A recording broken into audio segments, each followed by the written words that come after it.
Hello everyone. Welcome to the channel English Classes. I am Dr. Sharda, here to help you learn English. In this session, we are going to discuss one of the three villages from the lesson A Tale of Three Villages, Vorobyo Village, Ukraine, formerly called as USSR, Ukrainian Soviet Socialist Republic. And this is from Unit 6, C Reading. As the coin has both sides, along with the good, the technological development has also brought bad for us. This lesson is about the explosion that took place in 1986 in Chernobyl power plant. Several people died in this incident. The people of the Vorobyo village were evacuated from there, many lost their lives, and many were diagnosed with cancers. Before getting into the lesson, let's see the glossary. Explosion, a sudden violent burst. Apron, a piece of clothing that covers the front part of your clothes and is tied around your waist. Radioactive dust, the dust that comes out of radioactive reaction. Slid, moved smoothly over a wet surface. Pinched, plain and thin because of worry or illness. Sores, wounds. Evacuated, moved people to a safe place. Barren, land not suitable for crops. Peer, look closely when we cannot see clearly. Now let's begin the lesson. Vorobyo village, Ukraine. It happened on April the 26th, 1986. I remember that date because it was my mother's birthday. We heard the explosion early in the morning. We didn't worry because there had been explosions before from Chernobyl, but this one was bigger. Natasha Revonko, reminding about those days, said it was on 26th April in 1986. She could remember the date as it was her mother's birthday. They heard a big explosion early in the morning. They did not take it seriously as the explosions were common from Chernobyl, but this was the bigger one. Everyone stopped what they were doing and listened. Then we ran out into the garden. We could see a cloud of white smoke coming from the nuclear reactor.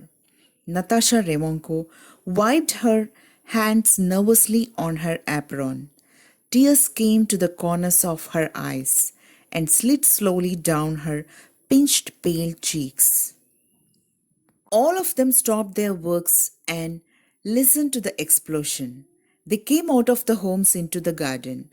They saw a cloud of white smoke which was coming out of the nuclear reactor. She wiped her hands nervously on the apron.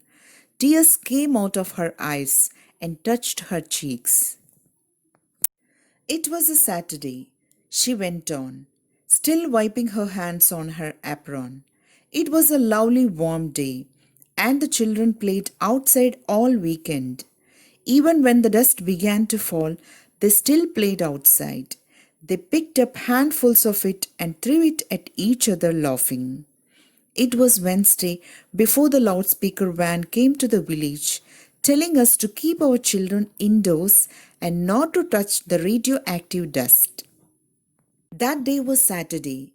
As it was warm, children were playing out, being the weekend. They all played with that powder, taking it into hands and throwing at one another and laughing. But on Wednesday, it was announced that children should be put indoors and not to allow to touch the radioactive dust. They also told us to wash down our houses and roads with water. A week later, the children began to vomit. Their hair fell out. They could not eat. They grew so thin, and sores appeared all over their bodies. 2 weeks after that, all three died. All three on the same day. She broke down now and cried quietly, as she had done so many times before. They are buried over there. She pointed to the church graveyard. Lots of village children are, and adults. Even it was also announced to wash the houses and roads with water. After 1 week, children started vomiting. Even their hair started falling. They could not eat anything. They became thin, and sores appeared on their little bodies. After 2 weeks, all of the three died. She started crying, pointing to the church graveyard, said that those children were buried there, along with them, lots of other children and adults too. I touched her gently on the shoulder, leaving her to her bitter and sweet memories, and walked on through the silence. It was a ghost town. No one lived there anymore. They had either died or been forcibly evacuated. The fields were barren. Nothing grew. Nothing ever would again. There was no bird song, no rabbit peed at me, no cow endlessly chewed, no horse neighed. Natasha caught me up as we boarded the bus marked Moscow. Thank you for coming with me, she said. I wanted to see the graves and the house again before I die. The narrator touched her gently on her shoulder. She was left to her memories, and he walked silently. It was like a ghost town. Nobody lived there anymore. Few died, and remaining were vacated forcibly. The fields in that place become barren, where nothing grows now and never will grow in future. No birds or animals were coming there. The narrator and Natasha both boarded the bus to Moscow. She holded him and thanked him for bringing her there, as she wanted to see the graves and their house once before her last breath. Now let's see the summary of the lesson. Natasha Revanko shares her memories with the writer. The writer accompanies Natasha to Vorobyev village from Moscow. Natasha tells her about what had happened on April 26th in 1986 in Vorobyev village in Ukraine. There was an explosion early in the morning. This was a bigger one than the earlier ones. After the explosion, there was a cloud of white smoke coming from the nuclear reactor. Children of the village played outside on the next Saturday. It was a lovely weekend.